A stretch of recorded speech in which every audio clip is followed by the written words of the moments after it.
కుర్చీ ఉందే గానీ కుర్చీపై మనసు లేదు. రాజకీయాల్లో మాటలు మారతాయి, పదవులు మారిపోతూ ఉంటాయి. కానీ కొన్నిసార్లు మనసే ఎక్కువగా మారిపోతూ ఉంటుంది. ఇప్పుడు ఏపీ స్పీకర్ రఘురామకృష్ణంరాజుది అదే కథ. చేతిలో ఎమ్మెల్యే పదవి ఉంది, పైగా డిప్యూటీ స్పీకర్ హోదా, క్యాబినెట్ రేంజ్ గౌరవం. కానీ ఆయన మనసు మాత్రం అక్కడ లేదు. దృష్టి మాత్రం ఢిల్లీపైనే ఉంది, వయా నర్సాపురం ఎంపీ కుర్చీ. సొంత రాష్ట్రంలో మంచి పదవి, గౌరవం, హోదా పెట్టుకుని మళ్ళీ పక్క చూపులు ఎందుకు? అసలెందుకు అంత తపన? ఎందుకు డిప్యూటీ స్పీకర్ కుర్చీ కూడా సంతోషం ఇవ్వట్లేదా? 2029 కోసం రహస్య పథకం ఏదైనా ఉందా? ఇప్పుడు చూద్దాం.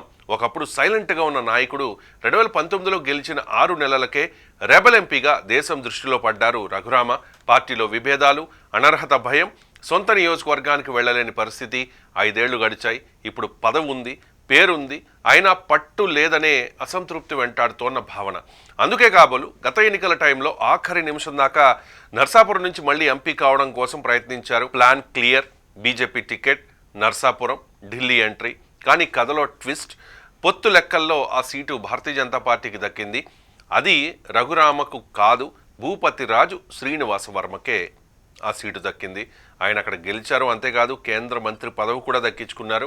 రఘురామకి మాత్రం ప్లాన్ బి. చివరి నిమిషం షాక్ తర్వాత సడన్ గా సీన్ మార్చి ఎమ్మెల్యే టికెట్ వచ్చేసింది. అక్కడ కూడా ట్విస్ట్ ఏంటంటే ఆ నియోజకవర్గంలో అప్పటికే సిట్టింగ్ ఎమ్మెల్యే ఉన్న చంద్రబాబు ఒప్పించి రఘురామకే టికెట్ ఇచ్చారు. విజయం. తర్వాత డిప్యూటీ స్పీకర్. కానీ మనసు మాత్రం ఆ పదవిలో లేదు. సన్నిహితుల మాట ప్రకారం నా టార్గెట్ ఢిల్లీ, నేను మళ్ళీ నర్సాపురం వెళ్ళాలి అనే మాటలను రఘురామ తరచుగా చెబుతూ ఉన్నారట. కానీ ఇక్కడే పెద్ద ప్రశ్న. సిట్టింగ్ ఎంపీగా కేంద్ర మంత్రిగా ఉన్న భూపతిరాజును పక్కన పెట్టి టికెట్ ఎలా వస్తుంది? ఇదే ఇప్పుడు రాజకీయ లెక్కల్లో హాట్ టాపిక్గా మారింది. రాజకీయాల్లో పదవులు ఇచ్చేవారు మారవచ్చు, పరిస్థితులు మారవచ్చు, కానీ ఆకాంక్ష మారదా? డిప్యూటీ స్పీకర్గా గౌరవప్రదమైన కుర్చీలో కూర్చున్నా కూడా రఘురామ మనసు మాత్రం నర్సాపురం పార్లమెంట్ టికెట్ వైపే ఉంది.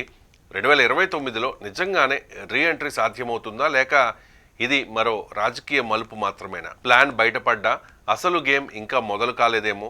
సీన్ సెట్ రెడీ, క్లైమాక్స్ మాత్రం వచ్చే ఎన్నికలే చెబుతాయి.